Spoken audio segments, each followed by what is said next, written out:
هلو هلو عاملين ايه؟ النهارده رحت قصر لأول مرة في حياتي فحبيت ان انا اصور واوريكوا الحاجات اللي انا شفتها هناك. اول حاجة رحلتي ابتدت من الزمالك، بدأت ان انا اتمشى شوية في الشوارع، كانت حلوة جدا ومليانة شجر. وبعد كده اتجهت للقصر وده كان المدخل بتاعه.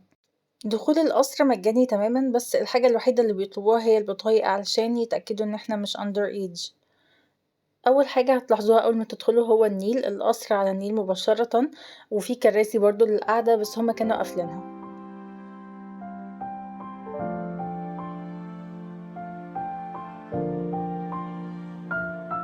واللي لاحظته وعجبني في القصر ده إن هو متحوط بالأشجار من كل ناحية، وحتى قدامه زي حديقة صغيرة كده بس كان ممنوع الدخول ليها.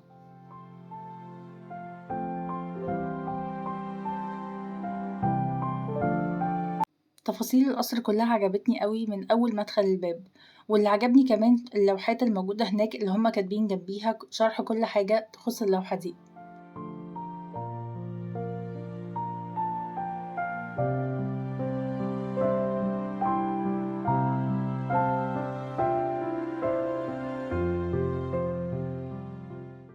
في بداية دخولنا للقصر كان في غرف كتير، في منها المفتوح زي اللي أنا باصور منه لوحدي، وفي أجزاء تانية مقفولة مكانش مسموح إن احنا ندخلها.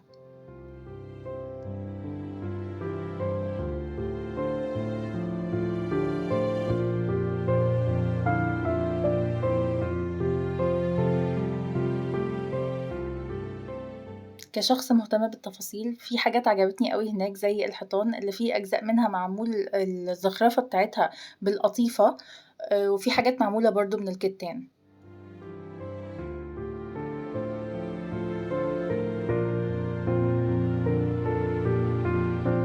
بعد ما خلصنا جولتنا تحت كنا رايحين علشان نطلع فوق، وكان أكتر حاجة مبهرة هي الإزاز بتاع القصر في المطلع بتاع السلم، بس مع الأسف الإضاءة ما كانتش أحسن حاجة عشان أعرف أصورها بوضوح أكتر.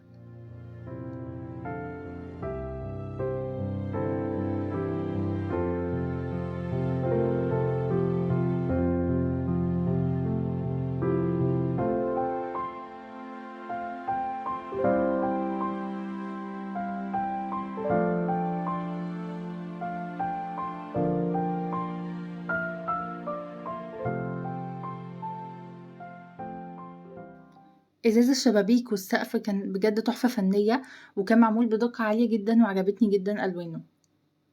وبرضه في المدخل فوق كان في لوحات، وكان في غرف مفتوحة ممكن ندخل نشوف فيها اللوحات دي. وعجبني جدا الديكورات الموجودة هناك، بس مكانش كل اللوحات مناسب ان احنا نصورها، وعشان كده فهمت ليه هما كانوا طالبين ان احنا يبقى معانا بطاقة، لان ما ينفعش اطفال يدخلوا هناك، لان في لوحات مش مناسبة لان الاطفال يشوفوها. غرف القصر كبيرة جدًا، والسقف بتاعها كمان طويل أوي، بس آخر حاجة ختمت بيها هي كانت غرفة عائشة فهمي، عجبني جدًا ديكور الغرفة، وعجبني الوسع إن هُم مستغلين كل فتفوتة في الأوضة علشان تعمل وسع، وعجبني كمان اللوحات اللي هُم عاملينها في السقف.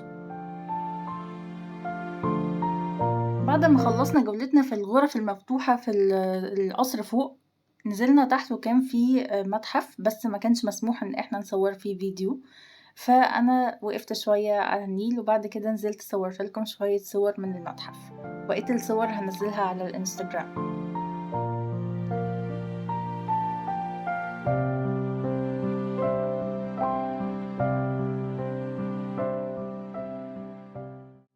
وأخيرا ختمت جولتي دي بعصير فريش كده من غير سكر، وبعد كده روحت البيت، وأتمنى تكون الجولة عجبتكم وأشوفكم فيديو جديد.